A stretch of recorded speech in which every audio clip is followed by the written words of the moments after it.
The morning Ethan walked into the towering glass building in downtown Chicago, he carried more than just a folder of documents. He carried his hopes. This interview could change everything. Months of searching, endless rejections, bills piling up, but today felt different. He believed something good was finally coming his way. But life has a strange way of testing people, often in the very moment they're closest to a breakthrough. And for Ethan, that test appeared in the form of a young woman standing alone on the sidewalk, shivering, frustrated, and in tears.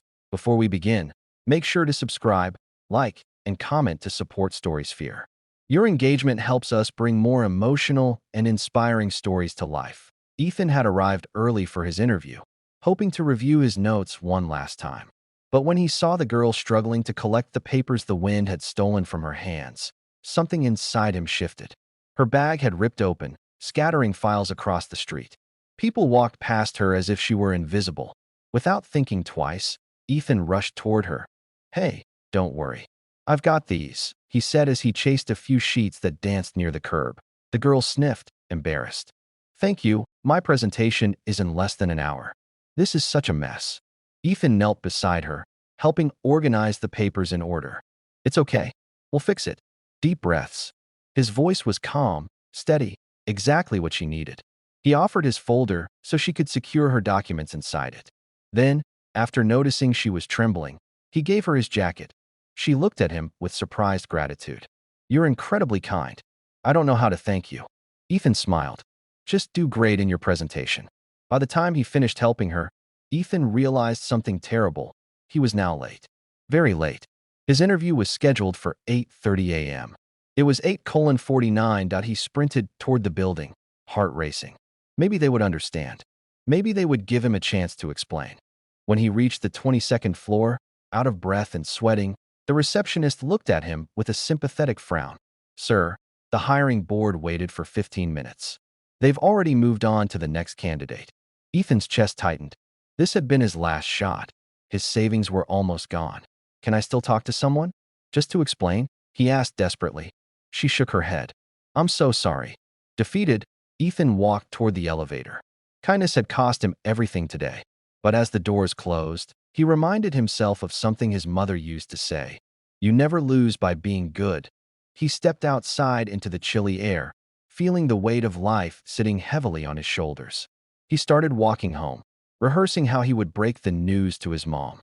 But just as he reached the corner, his phone buzzed. It was an unknown number. "Hello? Is this Ethan?" a woman asked with an authoritative voice. "Yes. Who's calling?" "This is Margaret Lawson, CEO of Lawson Tech. I heard you were here for an interview this morning." Ethan felt his stomach twist. This wasn't good. "Yes, ma'am. I apologize for being late. Something happened, and I know exactly what happened," she interrupted gently. "And I want to talk to you about it. Are you still nearby?" Yes." "Good. Please come back to the 22nd floor." Ethan hurried back, confused and anxious. When the elevator opened, he saw the girl he had helped earlier, now standing beside the CEO. She wasn't dressed like a girl rushing to a school project. She looked confident, polished, and entirely in place behind a corporate desk. She stepped forward with a wide smile. "Ethan, this is my mother. And everything you did for me this morning, she knows all of it." Margaret folded her hands.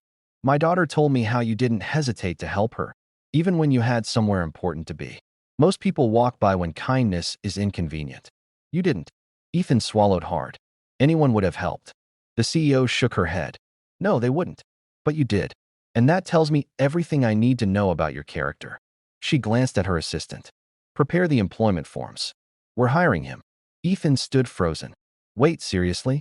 Margaret smiled warmly. "If you're the kind of man who's willing to lose a job opportunity to help someone, then you're exactly the kind of man I want working at my company." Emotion overwhelmed him.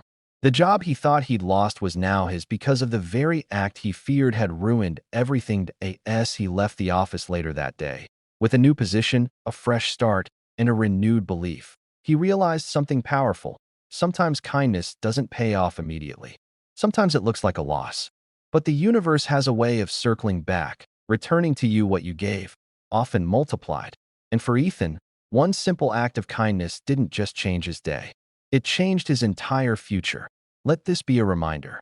The world is always in need of more kindness. And you never know whose life, or even your own, you might change simply by choosing to do good.